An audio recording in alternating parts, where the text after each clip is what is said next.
Shabbat Shalom. Shabbat Shalom. Content warning, today's sermon may contain disgusting topics on purpose.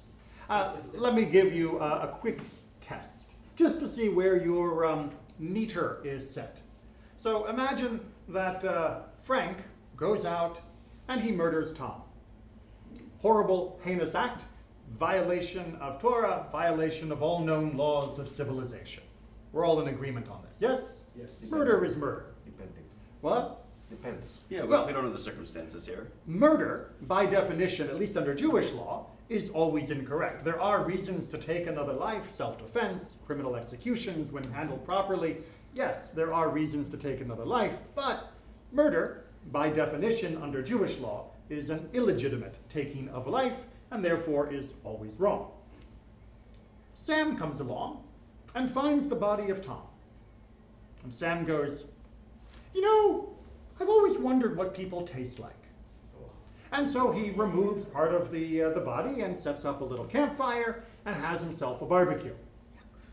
Why are you all looking at me like that?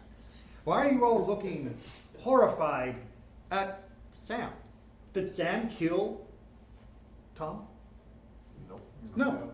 So why are you looking more disgusted at Sam than you were at Frank, the actual murderer?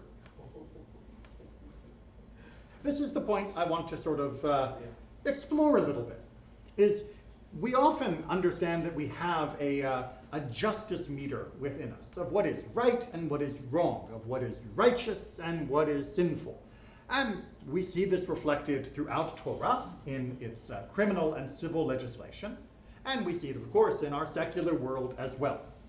But sometimes we become very fixated on, well, is it against the law? And if it's not against the law, then it must be okay. And sometimes we get even more fixated saying, well, if it's not actually hurting anyone, then should it be against the law in the first place, if it happens to be at this moment? And Judaism comes along and says, yeah, no, there are actually some things that we need to have not only a wall of legality around, not only a sense of is it righteous or is it unlawful, but also a sense of disgust. And we get a lot of that in this week's Torah portion of Shemini, and we're going to get a bunch of it throughout the book of Vayikra. Because Vayikra is dealing with many topics that do not lend themselves to easy categorization as being clearly righteous. What is righteous about not eating pork? I mean, yes, it's fulfilling a Torah commandment, but is there something intrinsically unlawful about ham? Is there something that's really the exact same kind of barrier to our behavior that is there when we prevent ourselves from committing murder? No. Instead, the Torah asks us to look at this differently. It's not asking us to consider it to be illegal, to consider it to be unlawful, to consider it to be unrighteous in and of itself, but instead we are told that it is tameh. It is ritually impure. It is something that will render us unfit to stand before the altar and to participate in the holy services of antiquity. That is a very different emotional valence. It is a very different reaction in our kishkas that we should have when we look at a slice of bacon. It's not telling me to look at that slice of bacon and say illegal the way I would look at $500 that I would steal from someone else. Instead, it is asking me to look at that and say, no, I am disgusted at the thought of that there is an additional barrier within me. Now, the Torah doesn't ask us to have disgust at every action that it prohibits. The Torah doesn't ask us to be disgusted at murder, which is why all of you are perfectly fine. You're off the hook. You're not in trouble when you didn't look disgusted when I told you the first story about Frank murdering Tom. But the Torah does ask us to feel an element of disgust, of revulsion, of ick factor, if you will, for other types of things. And in particular, we generally find that this ick factor is attached to things that we would not on our own naturally come to consider as being terrible. Take cannibalism for a moment, if we strip ourselves of our natural and a correct disgust that the Torah has inculcated in us about this topic, is it worse than murder? Is it actually even on the same level as murder? You're not taking a life, you're merely eating something. I eat chicken, why not eat person if procured in a lawful manner? From a strictly rational point of view, meat is meat, protein is protein. And yet the Torah tells us that if we operate only from a strictly rational point of view, then there is something missing in our moral compass.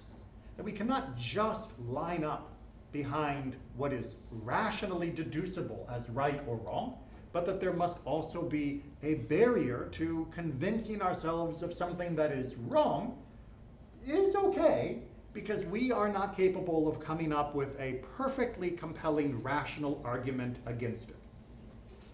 However, there is another side, which is to say that for many of us, disgust comes too easily.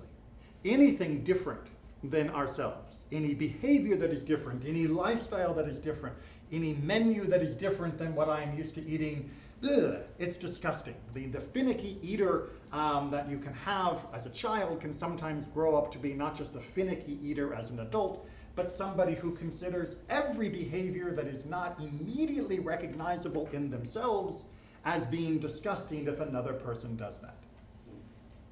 And so we have to be on alert at the excessive use of disgust to label everything in the world that we happen to disapprove of. And so the Torah gives us a list. This you will find repulsive. This you will find disgusting. Other things? No. You may still be prohibited from doing it, right? If you borrow something from somebody, you have to give it back, and if you fail to give it back, that's not a disgusting act, it's merely a civil crime, and it will be dealt with accordingly.